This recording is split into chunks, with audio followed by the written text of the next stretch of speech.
So it turns out I kind of fluffed up the editing and filming a little bit, got too carried away, too excited, too fixed in a moment. So following on from setting up the avatar, you've got to basically link the controller to the app, to the goggles.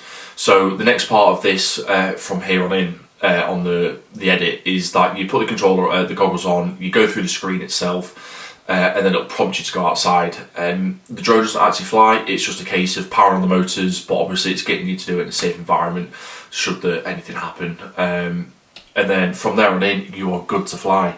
So yeah, note to self, don't practice or go straight into editing and filming with new kit on, because I lost all the sound and it just obviously has lost some content, which is not ideal.